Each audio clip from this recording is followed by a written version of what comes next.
preguntas y le iremos tratando de responder. Bueno, buenas tardes. Buenas tardes a todos. Gracias, Mariano, por la invitación. Y bueno, esperemos que podamos compartir estas experiencias que hicimos hace bastantes años, que continuamos aún hoy haciendo a nivel de productores, a nivel de campo, con este problema que es el duraznillo blanco.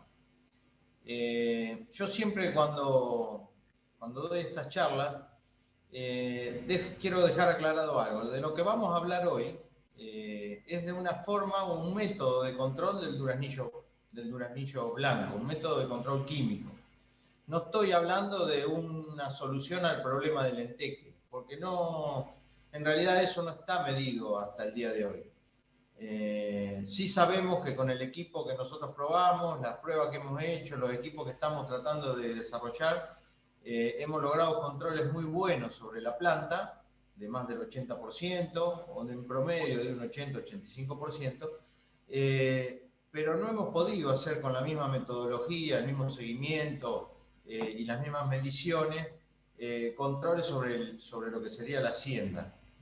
Entonces no estamos hablando sobre un método de control del enteque seco, sino que estamos hablando de un método de control del duraznillo blanco, que es una maleza bastante importante para lo que es la cuenca del Salado, porque se sabe desde hace muchos años de que es la que provoca el tan mentado enteque seco, que hay referencia desde la época de Rosas. Así que es un problema tan viejo como la ganadería.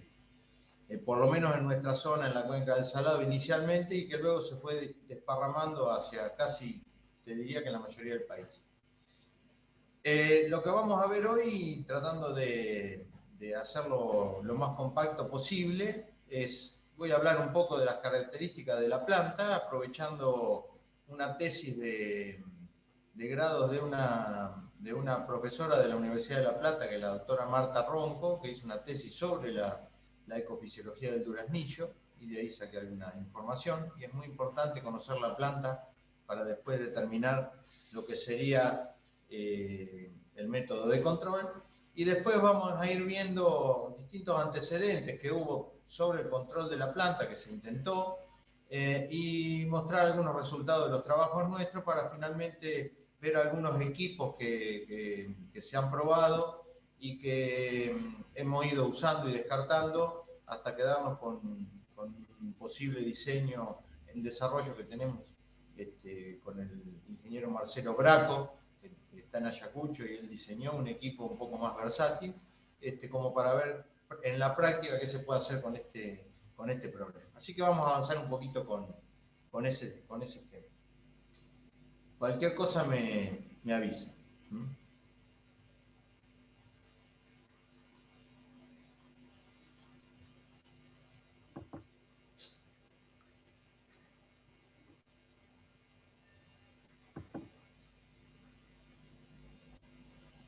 Bien. Las características de la planta. Puse algunas, tienen muchas, pero puse algunas que son las importantes para lo que es métodos de control, y vamos a ir viendo cada una. Es una planta perenne, es una planta que tiene una raíz de reserva muy importante, esa raíz gemífera que figura ahí. Es una planta que es tóxica, se sabe cuál es el principio activo y qué es lo que provoca. Es leñosa en sus etapas más adultas. Tiene crecimiento primavera, verano, estival, y está adaptada a suelos anegadizos o inundables. La característica de perenne es muy importante por una cuestión de circulación de savia que fue estudiada, y se sabe que la planta manda, esto en general en todas las plantas perennes pasa lo mismo, la planta manda toda la energía, todos los carbohidratos, todo lo que son nutrientes hacia la raíz de reserva a partir del momento de fructificación. Y nosotros lo que tenemos que matar o eliminar o tratar de disminuir y debilitar es precisamente la raíz gemífera. Muchas de las pruebas anteriores, hace muchos años atrás, mataban la parte aérea y después rebrotaba a partir de esa raíz con mucho mayor cantidad de plantas, aunque de menor porte, pero con mucha mayor cantidad de plantas. Es por eso que es importante, y esto a nosotros nos llevó, junto con algunos antecedentes que vimos después, a determinar que la mejor época de aplicación es cuando la planta ha fructificado. Y generalmente en la zona.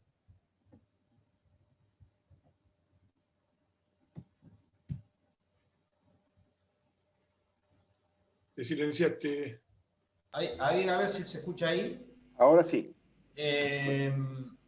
Decía que esta característica de perenne determina el momento óptimo de aplicación del producto, que es precisamente cuando la planta está fructificando o ha fructificado. Y en esta zona en particular, yo estoy en Dolores, y es la cuenca baja del Salado, fructifica a partir de marzo, fin de febrero, dependiendo mucho del clima. O sea que es una característica a tener en cuenta y determina el momento de aplicación, que es la fructificación, o lo más cerca posible que podamos de la entrada al invierno.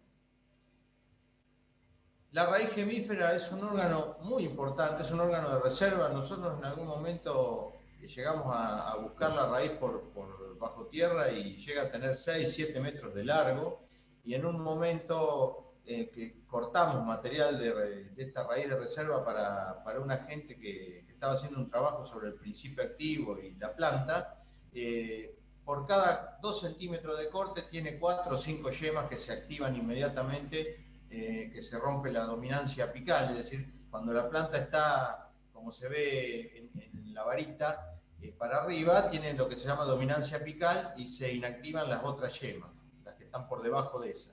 Si uno corta la planta y desactiva esta dominancia apical, se activan o tienen la posibilidad de activarse todas las yemas que están en esta raíz o incluso por debajo del tallo, lo que hace que rebroten en innumerable cantidad de plantas. Y esto ha hecho que una de las cosas que descartamos como método de control es el corte mecánico, porque lo que hacemos es precisamente activar las yemas que están por debajo y aumentamos la población. Entonces, no es recomendable el corte si no vamos a hacer alguna otra acción posterior. La toxicidad está probada del año 60 y pico. Hubo muchas pruebas en el INTA de Balcarce con un proyecto de la FAO, hay muchos trabajos hechos en ese momento que determinaron que la única planta que provocaba los síntomas de enteque seco en los animales era la hoja del duraznillo. Posteriormente se comprobó que no la consumían voluntariamente, sino que la consumían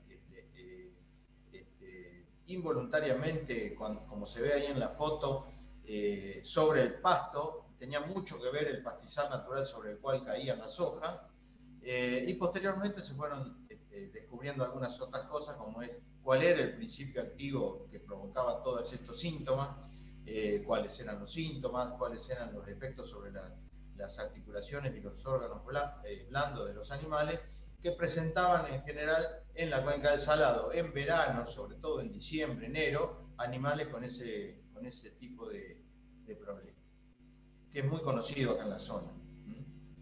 Leñosa, bueno, es una característica muy importante por lo que es la penetración de los herbicidas y la forma de pulverización o de aplicación, como nosotros definimos posteriormente. Pero tiene una cubierta cerosa muy importante, y penetrar con el herbicida no es tan fácil. Hay momentos que son más accesibles que otros, pero no hace fácil su control. No hace fácil su control, por lo menos con los métodos convencionales. Adaptada a suelos anegadizos, bueno, en general se encuentra en zonas, o se encontraba en general en zonas de pasadas de agua, corridas de agua, lagunas, juncales, y posteriormente me ha tocado recorrer zonas donde ya no es así, y está sobre suelos ya no tanto de pasadas de agua, sino también de más secano, digamos. No necesita solamente que haya agua. De todas maneras, cuando está en esta situación, como se ve en la foto, de anegamiento, y la hoja cae sobre el agua, en general no se presentan demasiados problemas de consumo. El animal no la consume en esas condiciones. Los métodos de control, desde muy antiguo, desde muy hace mucho tiempo, desde que se descubrió que esta planta era la que provocaba el problema, hubo distintos métodos de tratar de controlarla, como hablábamos del método mecánico, no lo voy a desarrollar acá, que eran cortes básicamente. Hay experiencias con cortes, algunas fueron bastante buenas durante un tiempo, pero cuando se dejó de cortar, la planta rápidamente retomó su población original y volvió a ocasionar los problemas. El tema de manejo se ha convivido a lo largo de los años, todos hemos aprendido a convivir un poco con el problema y llevarlo a valores de convivencia razonable, productivamente hablando. Acá en la zona neta de Enteque, lo normal es que en diciembre se desocupen los campos que tienen este problema de Enteque seco, que coinciden en general con campos que tienen duraznillo, y ha pasado en otras zonas donde apareció el duraznillo después de un tiempo, que no era una planta común, apareció y empezó a aparecer el problema de Enteque. Finalmente vamos a hablar de lo que a nosotros nos interesaba, que era el método químico, digamos. De manejo, lo que se sabe es separar los ambientes. Hay situaciones, campos en distintos partidos de la zona y de la cuenca, donde es posible separar los ambientes que tienen mayor población de duraznillo de los ambientes que no lo tienen, y poder de esa manera manejar la situación de caída o no de hojas en determinado momento. El control del color de las hojas caídas, hace muchísimos años en Madariaga se hizo un seguimiento y se veía que cuando las hojas caídas tienen color marrón clarito, amarillo, verde clarito, estén secas o estén húmedas, son muy tóxicas, tienen una gran concentración del tóxico, y cuando la hoja pasa a marrón oscuro o negro, en general deja de producir ese efecto, es como que pierde el principio activo, la concentración, o baja su concentración.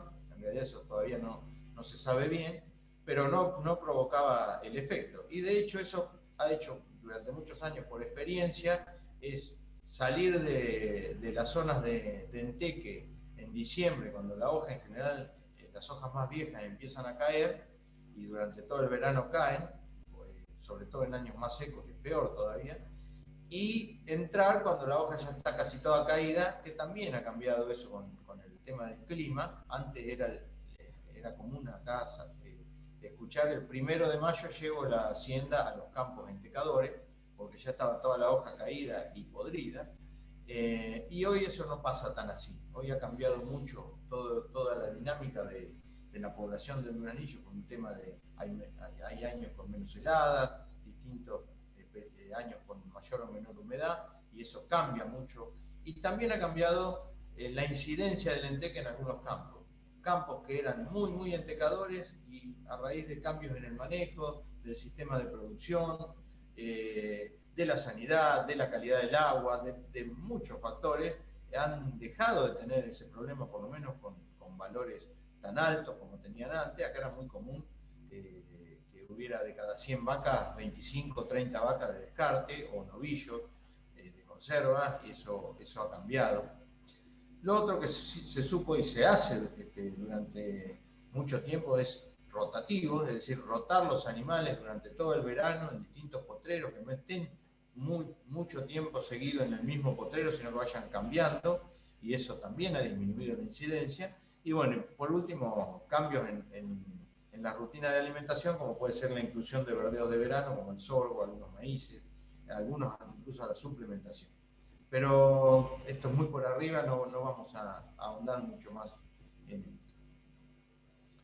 Bien, acá tenemos una situación bien típica de la zona nuestra. En esta foto se puede ver los distintos colores. Esas hojas más oscuras son las que normalmente ya no tienen el principio activo. Cuando la hoja está verde, incluso estando verde y seca, hemos tenido casos, incluso acá en la zona cerca, de hojas de duraznillo que están secas en rollos, dentro de rollos, y en fildo han provocado síntomas de enteque, con lo cual la hoja mantiene el principio activo o el tóxico aún durante su conservación, si es que se seca.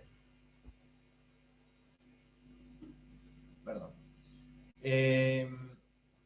Bueno, para entrar ya directamente en los métodos químicos, hay muchos antecedentes, sobre todo el INTA Balcarce se trabajó mucho porque fue ahí donde se descubrió que esta planta era la que provocaba los síntomas y se empezó a trabajar. Fíjense los años, 76, 78, 79, casi todos estos ensayos eran con Tordón y 2,4-D. En esa época herbicidas muy comunes, pero también eran muy caros, eran casi, para un ganadero común era bastante complicado acceder a este tipo de herbicidas en esas épocas. Se vio que había algo de resistencia y en realidad lo que se veía era que lo que yo les contaba antes, se mataba o se secaba la parte aérea, gran parte de la parte aérea. En ese momento los tallos de durazno en la zona nuestra tienen 1 metro, 1,20 m, las plantas más comunes, y se secaban 60, 70, 80 centímetros de la planta, parecía que la planta estaba controlada, y al otro año rebrotaba a partir por debajo de esa altura, o directamente desde el suelo aparecían plantas nuevas desde la raíz, y se daba como que era resistente, pero en realidad es que la raíz seguía manteniéndose viva. Y finalmente tenemos en el año 85 la gente de la Facultad de Veterinaria de la UBA de Buenos Aires, son veterinarias, que probaron con el glifosato, con el Roundup en ese momento, que también era un herbicida bastante costoso en esa época, pero ya hicieron algunas pruebas con pulverización, en este caso los ensayos fueron con mochila, y tuvieron muy buenos resultados. Nosotros lo que hicimos en Maipú fue, viendo esta posibilidad, acá tienen, ellos probaron Roundup, que es la marca comercial, en ese momento del 48%, con 2 dosis, 6 y 4 litros por hectárea, una dosis realmente alta, en ese momento incluso era muchísimo más alta que lo normal, y probaron 2 épocas de aplicación, que era en el inicio de la floración y en la fructificación, y lo probaron durante 2 años. Y los resultados que obtuvieron fueron muy buenos en fructificación. La aplicación en fructificación fue la mejor de todas, y en los 2 años consiguieron este tipo de controles, 98 y 95% de control. Con mochila fue esto, ¿no? Esto fue con mochila, y creo que el campo fue en Navarro, donde lo hicieron, o en Monte, en esa zona. Nosotros vimos esto, cuando digo nosotros hablo de todo el grupo de trabajo de extensión del INTA de Maipú en ese momento, estamos hablando del año 99-2000, y empezamos a ver que había una posibilidad, utilizando este herbicida, pero tratando de ver si encontrábamos un método de aplicación que no afectara el pastizal natural que está por debajo del duranillal, porque en esta zona, no todos lo conocen, pero en general la zona nuestra, lo que se llama campos de invierno, son campos donde se engordan novillos, se engordan la vaca de descarte, se engordan novillitos, vaquillonas, con muy buenos resultados en el engorde, a pasto natural. Es una situación muy particular, provocada precisamente por este enteque, que hace que los campos estén en descanso desde diciembre hasta mayo, lo cual es muy infrecuente en lo que es manejo de campos naturales, pero en esta situación en particular se hace, y eso hace que el pastizal natural que está por debajo sea de muy alta calidad y con un muy alto potencial de producción. Entonces nosotros tratábamos de preservarlo, y buscamos un método de aplicación que fuera diferente a la pulverización, y que nos permitiera aplicar una dosis lo suficientemente alta como para poder controlar.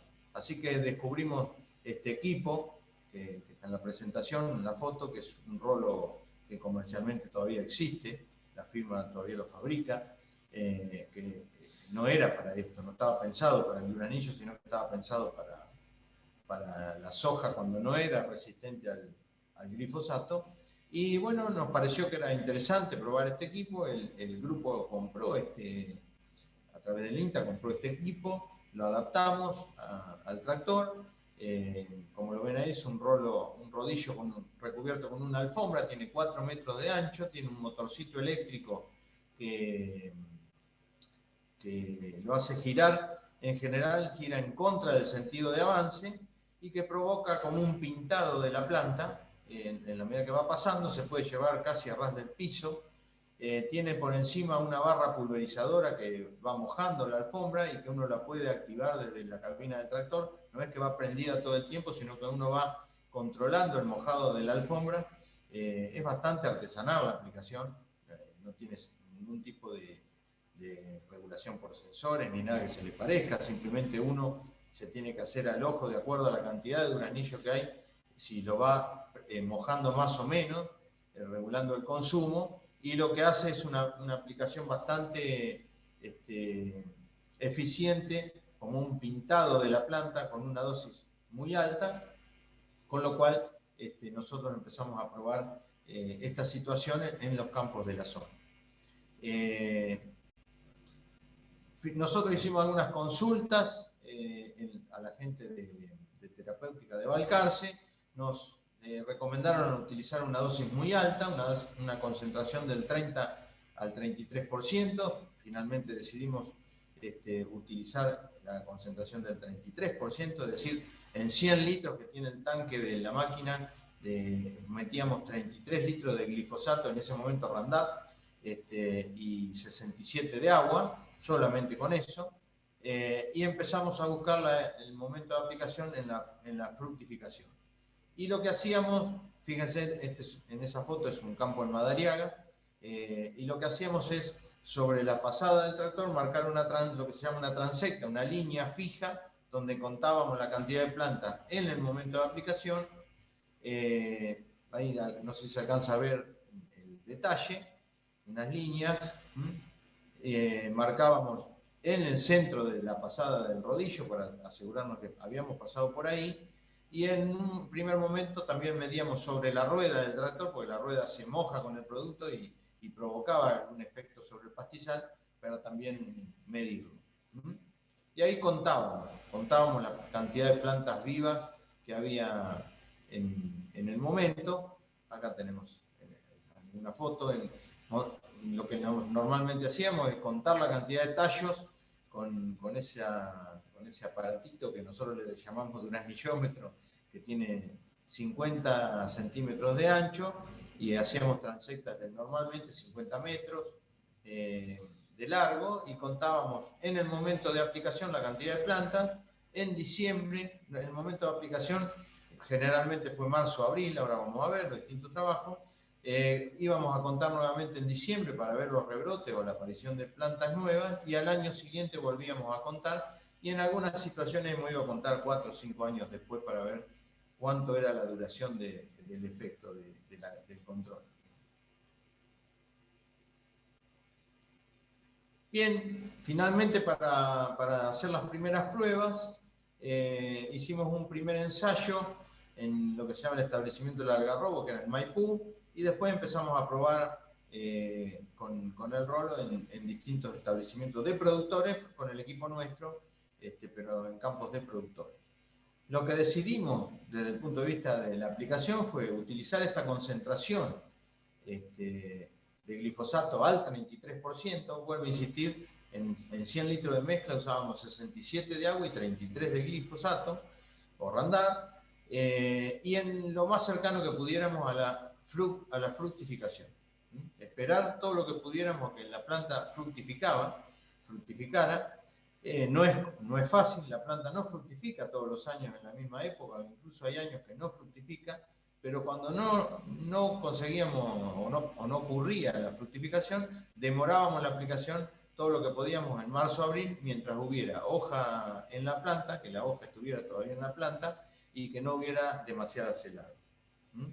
Bueno, son distintos ensayos, algunos creo que están conectados escuchándolo, incluso algunos de los propietarios de estos campos.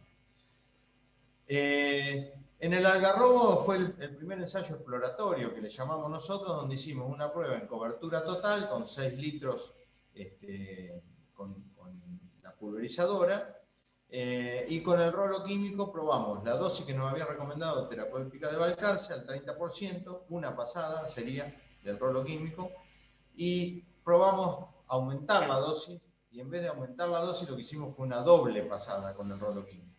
Es decir, fuimos y volvimos sobre la misma transecta para ver si no nos quedábamos cortos con la dosis original, simplemente para eso. Bueno, esos fueron los resultados. La cobertura total al año había sido del 20%, aun cuando al inicio parecía muy buena, y vuelvo a insistir con que rebrotó la planta el otro año y a los 2 años mucho peor, es como si la hubiéramos cortado. Con la pasada al rolo químico conseguimos tener el 80% con el rolo con una sola pasada y el 75% con las 2 pasadas. Obviamente que nos quedamos con las 2 pasadas, que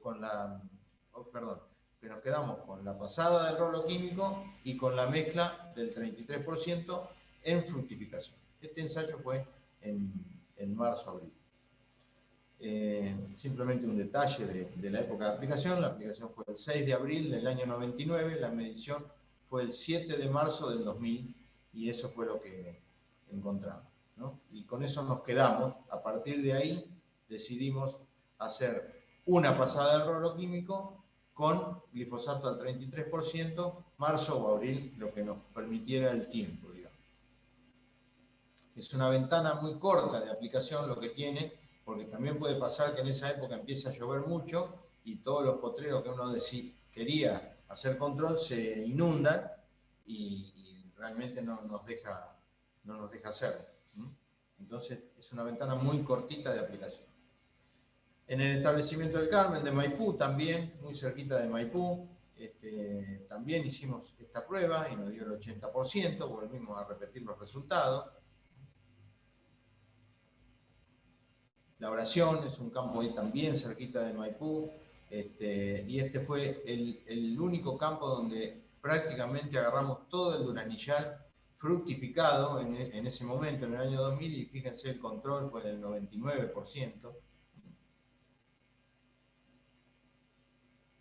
El Albardón, acá entre Dolores y Castelli, no sé si estará conectado, escuchando el propietario, porque él compró el equipo y hizo la aplicación, nosotros fuimos a medir, 90%. La Sara en Labardén, también muy buenos controles, 80%. En este caso, la gente de terapéutica nos sugirió también probar con una mezcla con algún herbicida del tipo hormonal, como Bumble, y probamos con una mezcla con Bumble, que pareciera o da la impresión de que hubiera mejorado el control, pero después cuando hicimos algunos análisis veíamos que la cantidad de duraznillo era tan alta cuando usamos solamente glifosato que es probable que esa baja del control se debía más a que el equipo no recuperaba el volumen de producto que se utilizaba y quedaba como seca la alfombra, y no por el hecho de la mezcla. Y la mezcla con los 2 productos era bastante complicado, sobre todo por el tema operarios y demás. Así que descartamos la mezcla con otro herbicida y seguimos usando el rolo químico con el glifosato al 33%, porque los valores de control seguían siendo buenos. Bueno, el Cardal en Madariaga, también con equipos propios, 85% de control, también aplicaciones, fíjense, en mayo, aplicaciones bastante entradas ya o la salida del otoño, entrada del invierno. Los riojanos en Castelli, en Granado, en Madariaga, también aplicaciones de particulares que nosotros solamente fuimos a medir. Acá el control bajó un poquito en los riojanos, fíjense, 69%. Acá se adelantaba bastante la aplicación porque se iban a hacer muchas hectáreas y necesitamos que el equipo, era del productor, trabajara. El equipo tiene muy baja capacidad operativa. Nosotros nunca pudimos hacer más de 12, 14 hectáreas por día. Normalmente tienen que ver o analizar que están andando en un lugar sumamente desparejo. El equipo tiene 4 metros de ancho. En ese momento, cuando hicimos las pruebas, no había la disponibilidad de banderilleros satelitales o la opción, como podemos ver muchas veces ahora con el teléfono, el teléfono se puede usar, así que se hacía muy artesanal la aplicación, era muy lenta y había que hacer muchas hectáreas, así que arrancamos un poquito antes y el control bajó un poco. En la medida que nosotros adelantamos el control, el porcentaje de control baja. Eso se ha repetido en muchas pruebas. El Granado de Madariaga también, fíjese, la aplicación fue en febrero del 2004, y fíjense que bajamos. Si bien es bueno el control, sigue siendo bueno, estamos casi en el 70%, 67%, no es el 85% que nosotros estábamos obteniendo en otros lugares, atrasando un poquito el control. Eso se fue repitiendo a lo largo de los años. Posteriormente fuimos probando en distintos lugares, Ayacucho, con grupos de cambio rural que armaron su propio equipo y empezaron a hacer controles. En Azul, con Mariano hicimos algunos controles en algún campo de Azul, en distintas situaciones. En Castelli también con equipos de productores. Empezamos a probar equipos distintos, ya que el rolo químico presentaba algunas dificultades, como es que es bastante pesado para armarlo, es bastante dificultoso para pasar las tranqueras, sobre todo en la zona nuestra que no hay agricultura, donde en general las tranqueras son angostas. Este equipo era bastante complicado, inhabilita prácticamente el tractor para otra actividad porque va adelante del tractor, hay que hacerle un soporte, y llevaba una bombita, ahora viene una bomba eléctrica, pero antes llevaba una bombita pulverizadora con la toma de fuerza, con lo cual el tractor quedaba prácticamente inhabilitado en el periodo que se iba a usar, con lo cual operativamente era bastante engorroso. Armarlo y desarmarlo no era fácil. Entonces empezamos a probar distintos equipos que fueron apareciendo y que se usaban también para la soja cuando no era RR, o incluso para otras cosas. Hay algunas fotos acá que voy a mostrar. Fíjense, antes de entrar a los equipos quería mostrarles esto. Nosotros en ese campo en oración que hubo tan buen control, como nos quedaba muy cerca, fuimos después en el año 2005 y 2006 para ver cómo estaba la población original de la original, y seguíamos teniendo una población que todavía estaba en un control del 91% 4 o 5 años después, 6 años después. Y sigue, aún hoy la población ha aumentado un poquito, pero no es la situación original, no volvió a ser la situación original, porque precisamente la raíz era la que fue controlada, ¿no? Y el problema bajó bastante. Lo que no podemos medir, no pudimos medir, ni lo hemos podido hacer, y nos cuesta bastante diseñarlo, es un seguimiento con la hacienda para ver si disminuyó y en qué porcentaje, y en qué, obviamente que hay que hacer necropsia para saberlo, a ver si los animales siguieron afectando con el tema enteque o no. Pero sí bajó la población, y lo que sabemos es que el porcentaje de reposición también bajó. Más nuevo, empezamos con equipos más nuevos. El ingeniero Marcelo Braco del INTA Ayacucho, que supongo que debe estar conectado, no me he fijado, diseñó un equipo bastante más sencillo para usar con una camioneta, o ahora vamos a ver una foto en un acoplado, incluso con un cuatriciclo. Muy sencillo de armar, con muy pocos materiales, sin prácticamente mantenimiento. Y lo empezamos a probar. Esto fue en el año 2014-2015, que fue el desarrollo y la prueba. Este campo está en Rauch.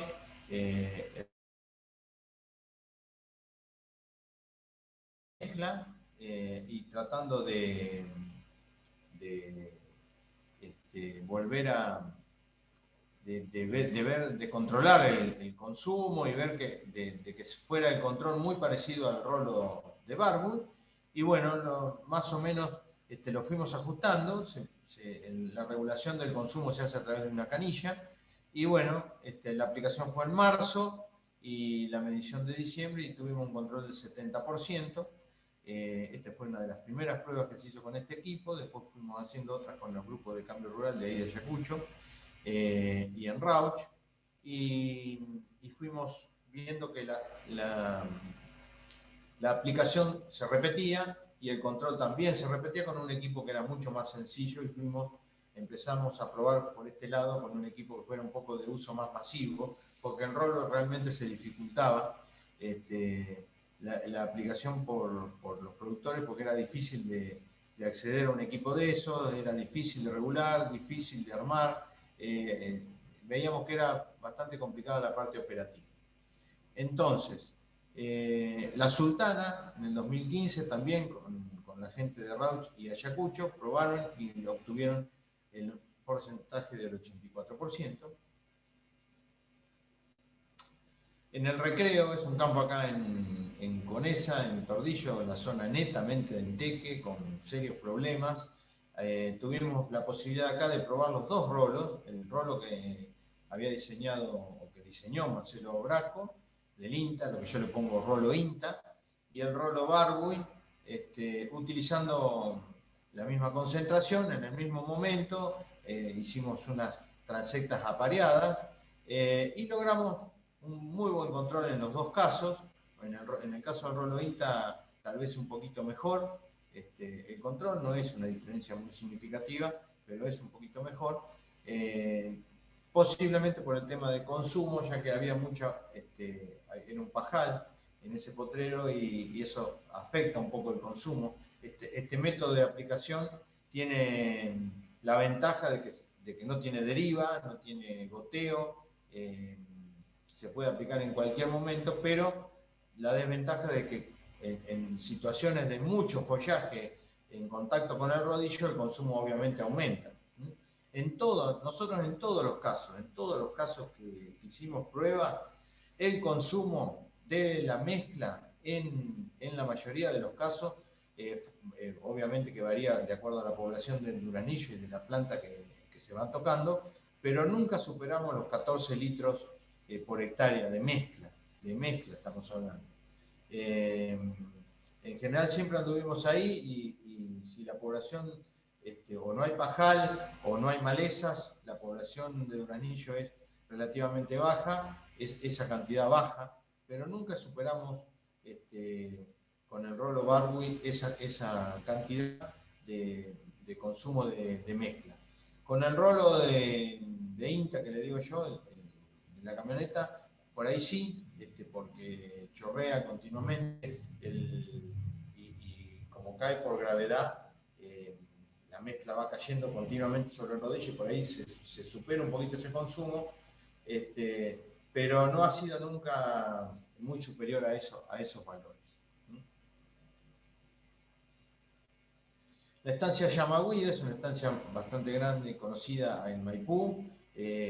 Tomó las pruebas nuestras del rolo de INTA y hicimos unas pruebas iniciales con el rolo nuestro. Fuimos nosotros a hacer esa aplicación y a medir. Ellos lo adaptaron a un carrito. Ahora voy a mostrar fotos de todo esto. Y la verdad que anduvimos bastante bien, con una cantidad de tallos bastante importante. Y acá tengo los datos de ese año.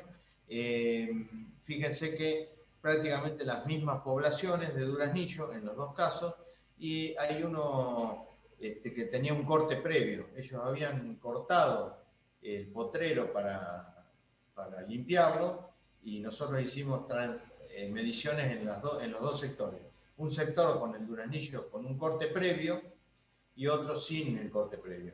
Evidentemente, y eso se repite en otros trabajos que se han hecho con corte previo, el corte previo del duraznillo, previo a una aplicación de herbicida, obviamente, mejora muchísimo el control porque la planta cortada rebrota con una forma diferente, con mucha más hoja, un tallo mucho más fino, la cubierta cerosa mucho más débil y por lo tanto el mecanismo o la penetración del herbicida en la planta es mucho mejor. Es mucho mejor, incluso hay algunos trabajos de cortes previos con aplicaciones con pulverización y también ha mejorado el control posterior. Eso hay algunos trabajos hechos sobre todo en pergamino y con otros herbicidas también. Entonces el corte previo a una aplicación posterior siempre da un buen resultado, no así el corte solamente. Nosotros no lo recomendamos. Bueno, acá vemos los dos porcentajes de control. La gente de Yamaguida quedó muy contenta con el trabajo. De hecho, armaron su propio equipo siguiendo indicaciones nuestras, y con un listado de materiales y demás, armaron un equipo propio y ellos han hecho controles de muchísimas hectáreas en su campo, y estamos viendo a ver cómo evoluciona en los años el tema del estado de los animales, ¿no? Voy a mostrar algunas fotos de los equipos. Este era el original nuestro, en esos años que estábamos probando el control de duraznillo en estos campos. Este campo en particular es la oración. Este es un equipo que apareció en Madariaga, obviamente que no estaba diseñado para el duraznillo blanco, estaba diseñado para otras situaciones, y nosotros se nos ocurrió probarlo porque era bastante más barato y más sencillo, y bueno, no nos funcionó. Fíjense que ahí había Bumble, estábamos probando una mezcla de glifosato con Bumble, pero en realidad con este equipo, que no sé si se sigue fabricando o no, esto fue en el año 2003, 2004, este equipo realmente no resistía el trabajo a campo con el roce con la planta de duraznillo, se rompía muy fácilmente, era muy débil, el producto caía por gravedad sobre una soga que se iba mojando, y bueno, se descartó el uso de este equipo porque no aguantaba el trajín diario del trabajo y la fuerza que le hacía las plantas al chocar. Así que lo descartamos, no tuvimos buen resultado. Este es un equipo muy, muy viejo, que apareció en Ayacucho, un grupo de cambio rural, que trabajó durante muchos años con la agencia de INTA, haciendo distintas pruebas y demás. Era un sistema parecido, de alfombra, que era muy livianito. Se llevaba con una camioneta, con un tractor, con un cuatriciclo. También tenía 4 metros porque existe todavía, y el producto y la mezcla cae por goteo, y lo probamos también en estos campos de Ayacucho y anduvimos en controles por encima del 65%, con la dificultad que tenía de regular el volumen de consumo, ¿no? Al ser por goteo es muy dificultoso regular el volumen que se consume, va cayendo continuamente el producto sobre la alfombra, y si no hay una población suficientemente, o una densidad suficientemente alta del duraznillo, empieza a gotear y se consume producto de más.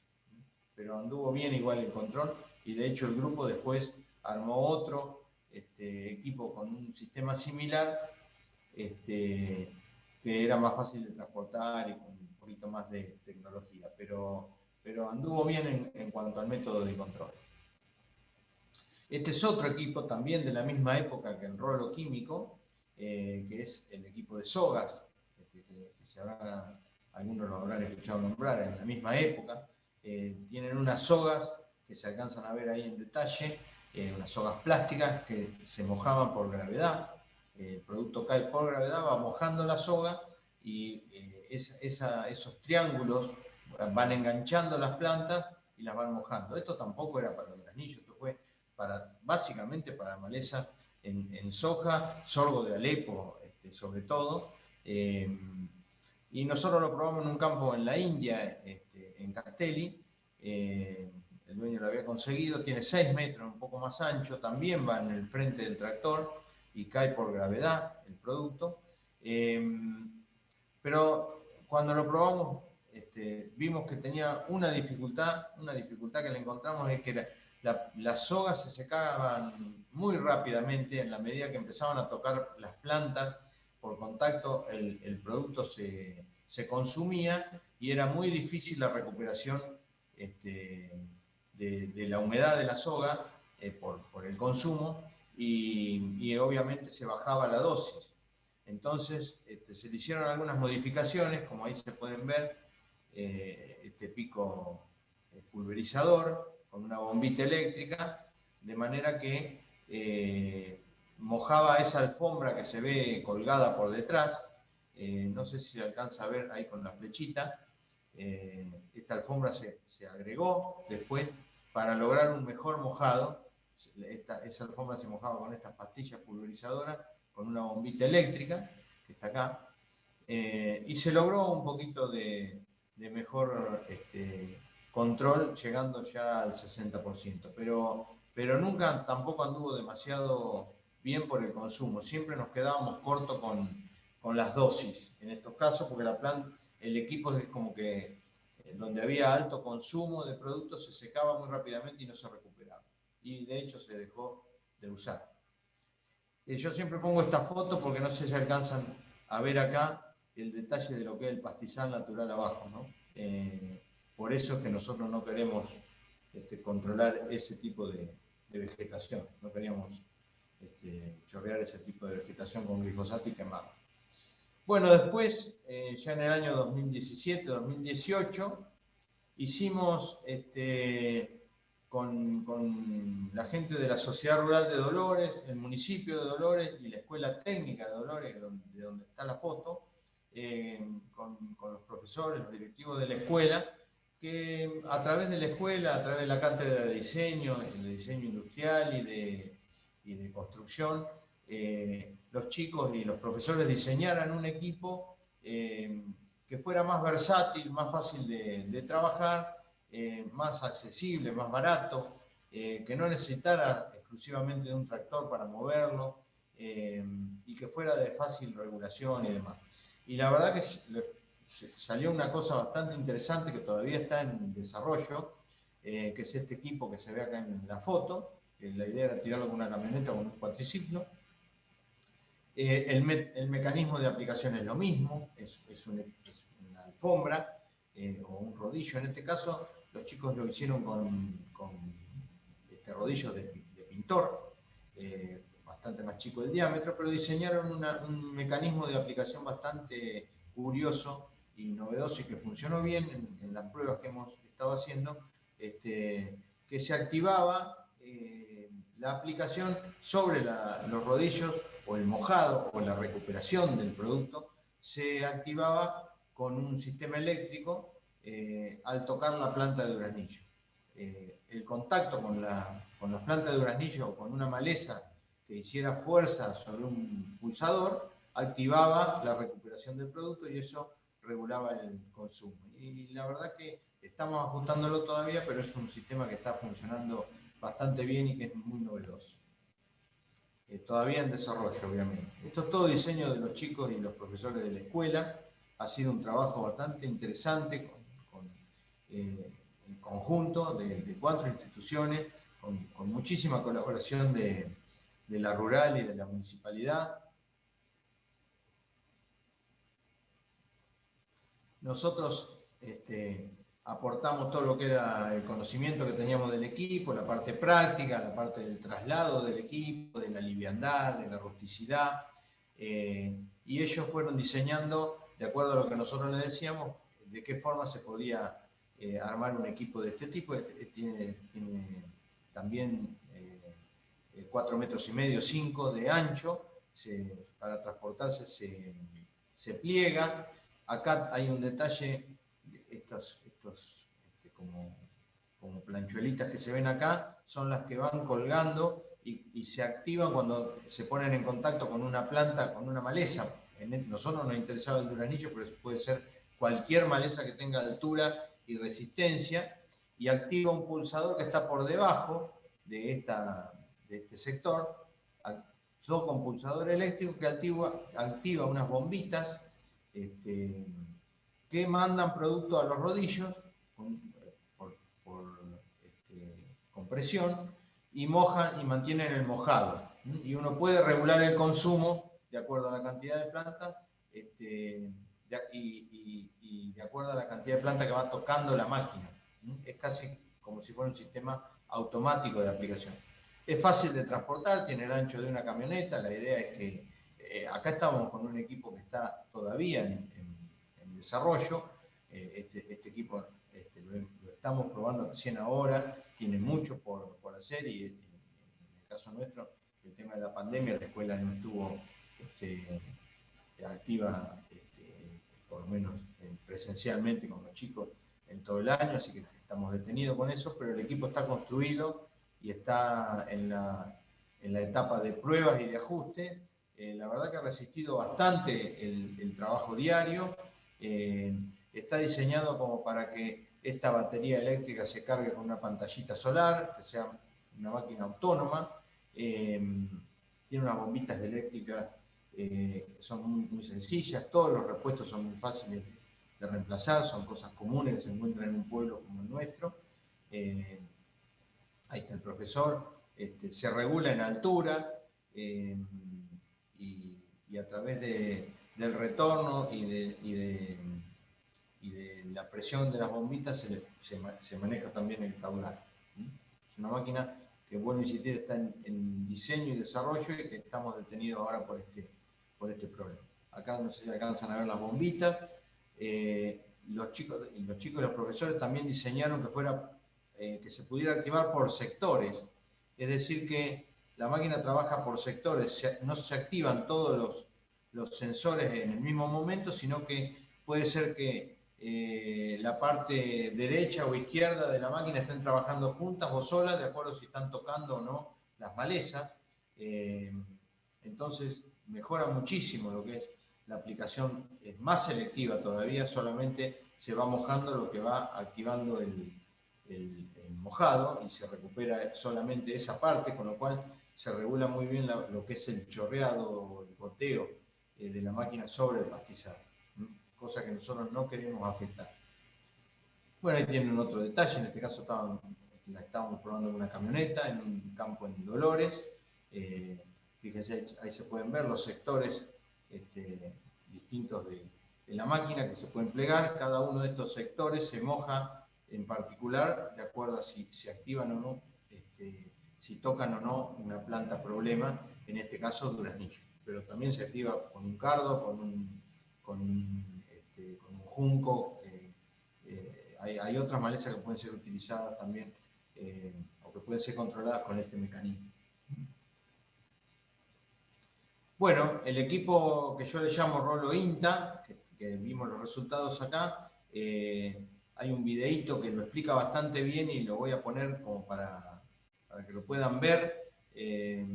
Creo que explica prácticamente todo en 1 o 2 minutos, con lo cual es interesante que lo vean. Este es el equipo que nosotros estamos probando más asiduamente hoy, se usa con una camioneta, lo hemos usado con un acoplado. Es muy fácil de construir y la idea es que sea de uso masivo, por lo menos de parte nuestra, que la gente lo pueda utilizar, construir y utilizar en su propio beneficio en cada uno de los campos y que no necesite de un equipamiento muy sofisticado.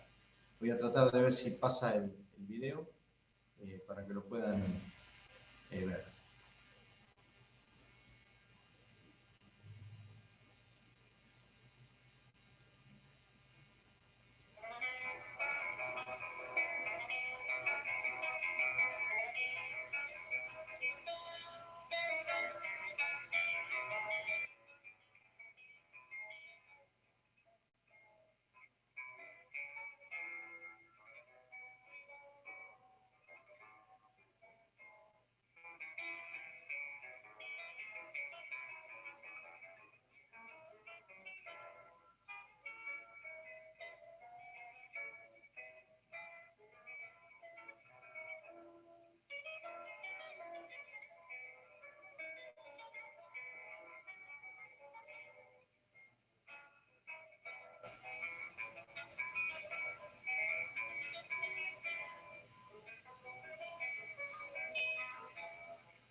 Bueno, creo que alcanzaron a ver, es bastante difícil hacer una charla de este tipo porque no tengo contacto con ninguna cara y no sé si lo están viendo o no lo están viendo, pero espero que haya salido bien. Acá estoy mostrando una foto del equipo. Esta es la estancia Yamaguida. Ellos probaron el equipo es lo que yo llamo el Rolo INTA, que estaba en una camioneta en el video. Ellos lo pusieron sobre un acoplado y lo llevaban con un tractor. Y ahí hicimos esa prueba donde yo les mostré esos datos de la estancia Yamaguida de controles del 70, 67 y 73%. Anduvo muy bien el control. Acá estamos armándolo. Se hicieron se adaptó el soporte para el acoplado y bueno, lo utilizamos en este campo. Se hicieron un montón de hectáreas.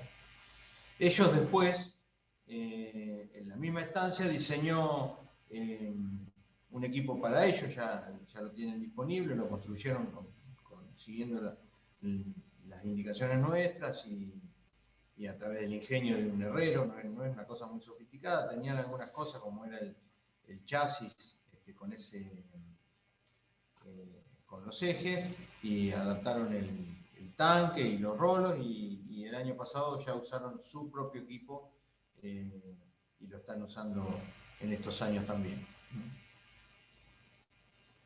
Ahí estamos viendo el equipo en funcionamiento. Se puede regular en altura, es fácil de transportar, es muy livianito, fácil de regular, tiene un montón de ventajas y anduvo muy bien en el control, al igual que el resto de los rodillos, con lo cual se repiten los resultados de control en estos casos.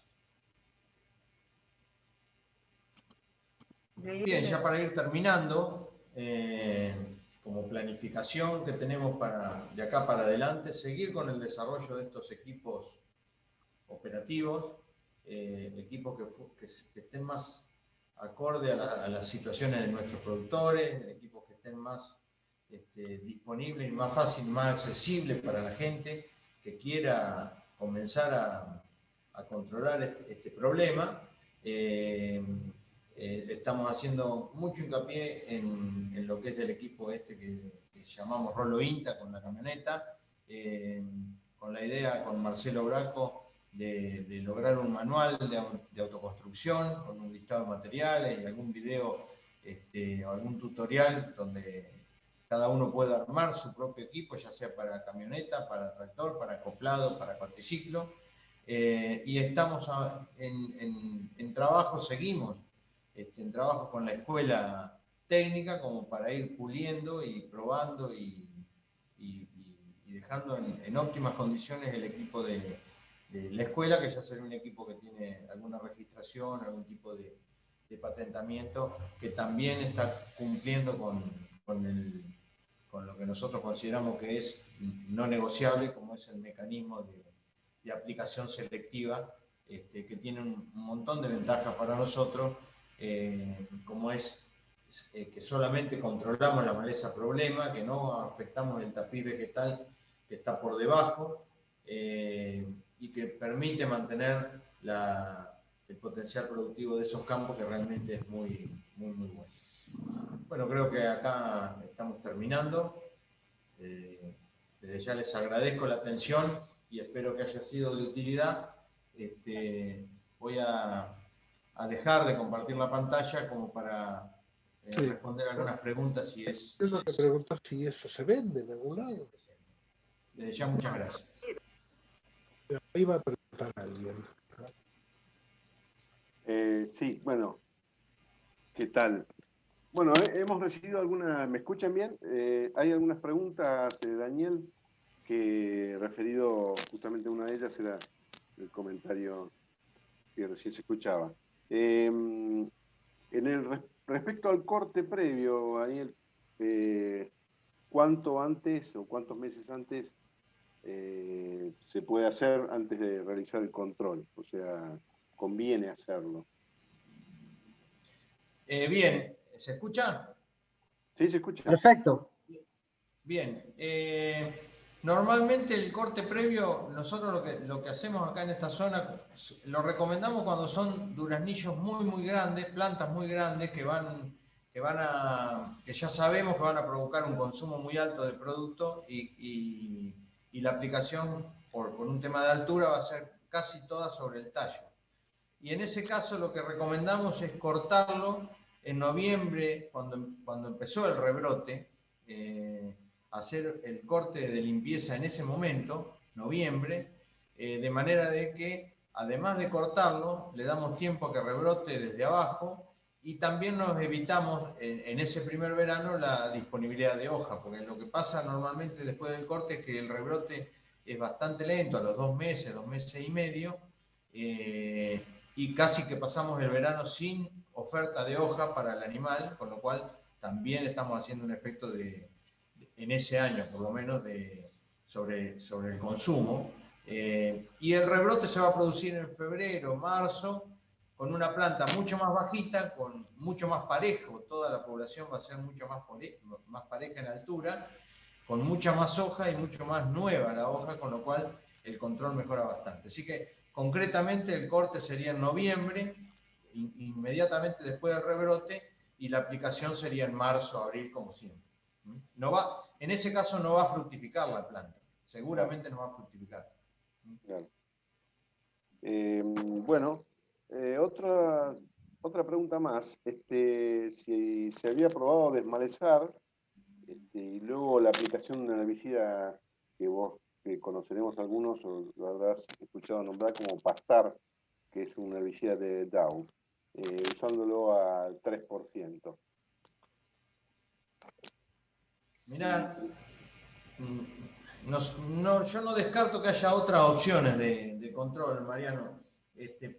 Después de última, que tengan más inquietudes y con más tiempo me van mandando al mail mío o al contacto y los vamos respondiendo más en detalle. Pero nosotros hemos usado acá en Maipú Pastar, es un arbusticida bastante importante, es caro, es un producto caro, y han dado bien en general en el control, pero la verdad es que no tenemos mediciones con metodológica como para recomendarlo de alguna manera. Habría que hacer algunas pruebas más, y a mí me da la impresión, por lo que nos pasó cuando hicimos esta primera prueba, es que es un producto bastante costoso, obviamente que también baja la población de leguminosas, y no lo hemos probado con el rolo, que sería una tarea, pero la verdad que no tenemos resultados. Sí, porque además es un producto con residualidad, ¿no es cierto? Y Claro, sí, va tal en cual. contra de digamos, las nuevas leguminosas o naturales o alguna otra leguminosa que pueda rebrotar, sea una leguminosa tipo trébol blanco o lotus, ¿no? Que se dan muchas veces en estos. Sí, tal cual, tal cual. Eso se vio muy afectado cuando nosotros lo usamos, por lo menos. Claro. Bueno, justamente había otra pregunta respecto, si yo entendí bien, usando el rolo en esta época para que caiga la hoja, si había una medición de porcentaje de control, pero vos ya estuviste hablando de eso en parte de tu disertación. En todo caso, volveremos a tratarlo un poquito más el detalle.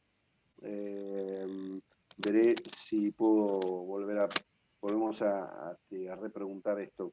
Sí, en general, si me permitía, ahí la estoy viendo la pregunta. Bien. En general, cualquier aplicación en otra época hace buen control aéreo, desaparece la hoja por lo menos por un tiempo, pero rebrota y te lleva a hacer otro control seguramente, porque la población, si uno lo mide, la población aumentó. Al año siguiente de hacer una aplicación temprana, la población posterior aumenta en general.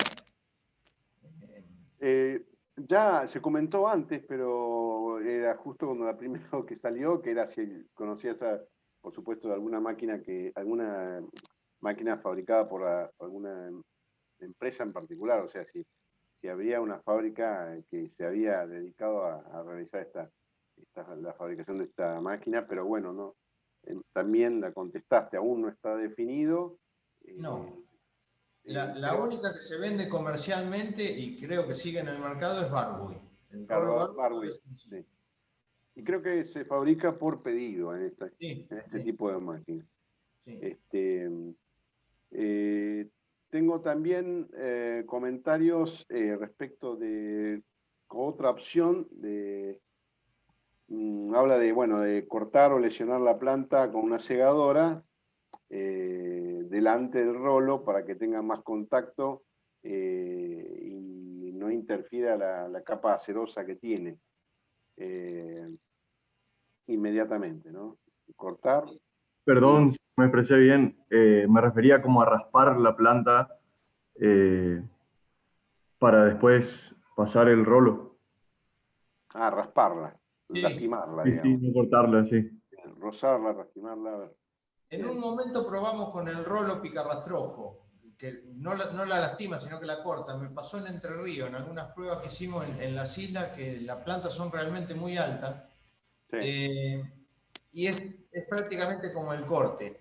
En realidad no hemos probado el lastimado de la planta previo a la pasada del rolo porque consideramos que un porcentaje de control del 85% es suficientemente bueno como para no hacer otra pasada previa con un tractor y demás. Una cuestión de insumos, de uso de insumos si se quiere, pero la verdad que si uno puede regular bien el rolo químico y regular bien la fecha de aplicación, el control es suficientemente bueno como para no repetirlo al año siguiente. Hay muchos casos de productores que lo han hecho y prácticamente el rolo les queda desocupado después del primer año, con lo cual casi que no lo consideramos innecesario. Puede ser una prueba también para hacer a nivel de trabajo para mejorar el control, pero la verdad es que el control a nosotros solamente con el rolo químico nos han dado muy bien, muy bien.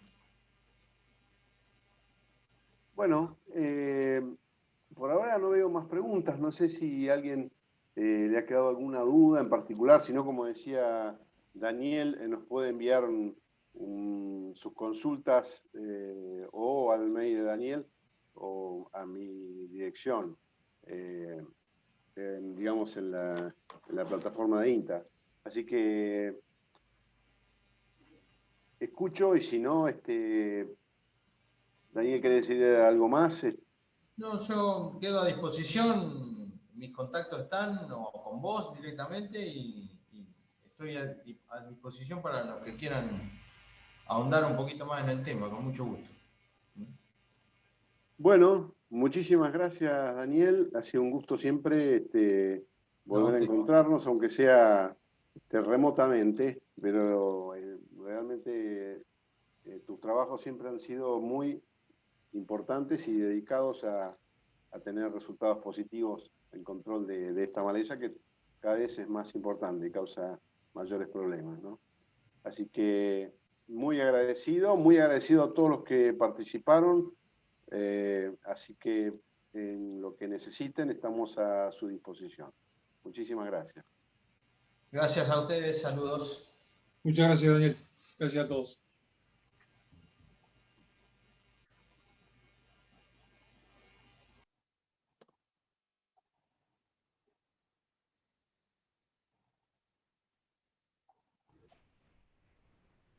Muchas gracias, Mariano y Daniel. Excelente la presentación, muy clara. Un abrazo. Muchas gracias. Muchísimas gracias. Muchas gracias, Daniel, por la presentación y gracias, Mariano. Gracias, doctor. Muchísimas gracias. Mariano, Fernando, te agradezco muchísimo. Fue muy interesante para los que queremos aprender. Fue muy didáctico además. Gracias. Bueno, gracias, Fernando. Sí, Daniel tiene esa virtud de ser muy didáctico, porque además de ser un muy buen ingeniero agrónomo, trabaja a campo muchísimo y hace experimentaciones en campos de productores. Muchas gracias. Buenísimo, gracias.